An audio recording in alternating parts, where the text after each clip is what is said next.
একদিকে ইসরায়েল ভারতকে জন্মাষ্টমীর শুভেচ্ছা জানাচ্ছে, অন্যদিকে ইসরায়েল ও হিজবুল্লাহর রকেট হামলার জবাবে মধ্যপ্রাচ্যে উত্তেজনা বাড়ছে। এদিকে কাতারের সংবাদপত্র আল জাজিরা এমন একটি দাবি করেছে যা মুসলিম দেশগুলোকে নাড়া দিয়েছে। বলেছে, ইসরায়েলি সেনারা গাজার একটি মসজিদে রাখা কোরআনের কপি পুড়িয়ে দিয়েছে। বনি সালেহ মসজিদে প্রবেশের পর গাজার একটি মসজিদে কুরআনের অবমাননা করেছে। ফিলিস্তিনে হামাস সন্ত্রাসীরা লুকিয়ে রকেট হামলা চালাচ্ছে। এমন পরিস্থিতিতে ইসরায়েলকেও তাদের নিরাপত্তার জন্য পদক্ষেপ নিতে বলা হয়েছে। হামাস বলেছে, ইসরায়েলের বিরুদ্ধে আমাদেরকে ঐক্যবদ্ধ হতে হবে। কিন্তু আশ্চর্যজনকভাবে চীনের ৬,০০০টির বেশি মসজিদ ভেঙে ফেলা হয়েছে। দ্য গার্ডিয়ানের একটি প্রতিবেদনে দেওয়া হয়েছে। কিন্তু কোনো মুসলিম দেশই এর নিন্দা করছে না।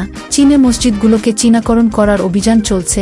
এর আওতায় সম্প্রতি চীন তার দেশের সবচেয়ে বড় মসজিদের আকৃতি পরিবর্তন করেছে, আর মিনারগুলো ভেঙে ফেলা হয়েছে উইগুর মুসলমানদের নিয়েও। এটাকে আপনারা সহযোগিতা বলুন।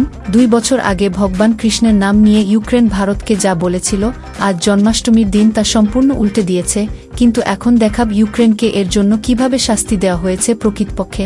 পিএম মোদির ব্যাখ্যার পরে জেলেনস্কি রাজি না হওয়া সত্ত্বেও জেলেনস্কি রাশিয়ার সারাটভ শহরের সবচেয়ে উঁচু বিল্ডিংকে লক্ষ্য করে এবং তার ২০টি ড্রোন পাঠিয়েছিল রাশিয়ার উপর এই বড় হামলার জন্য।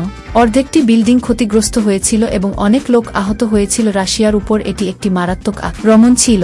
এই ঘটনাটি ঘটেছে যখন ভারতে জন্মাষ্টমী পালিত হচ্ছে। কেন আমরা রাশিয়া এবং ইউক্রেনের মধ্যে যুদ্ধের সময় বারবার উল্লেখ করছি যে ২ বছর আগে যখন রাশিয়া ইউক্রেন আক্রমণ শুরু করেছিল তখন আমরা ভারতে মোতায়েন ছিলাম। ইগোর পলিকা বলেছিলেন যে মহাভারত যুদ্ধের আগেও শান্তির জন্য অনেক চেষ্টা করা হয়েছিল এবং রাশিয়াকে আক্রমণ বন্ধ করতে রাজি করা উচিত। তারপর থেকে অনেক চেষ্টা করেছে ইউক্রেন যুদ্ধ বন্ধ করুক, কিন্তু যে ইউক্রেন ভারতকে মহাভারতের ভুল করেছে তা দেখলে আপনিও হতবাক হয়ে যাবেন। আজ ইউক্রেনও দুর্যোধনের মতোই কাজ করেছে। কয়েকদিন কিছু রাখা হয়নি, শান্তি প্রতিষ্ঠার সময় এসেছে। কিন্তু জন্মাষ্টমীর দিনই রাশিয়ার উপর হামলার ফলশ্রুতিতে এখন মহাভারত সম্পর্কে ইউক্রেনের সাবেক রাষ্ট্রদূতের বক্তব্য শুনুন। এর আগেও আমরা শান্তিপূর্ণভাবে এই সংঘাতের সমাধান করার চেষ্টা করেছিলাম। রাশিয়ারও এখন ক্ষেপণাস্ত্র হামলার জন্য প্রস্তুত হওয়া উচিত।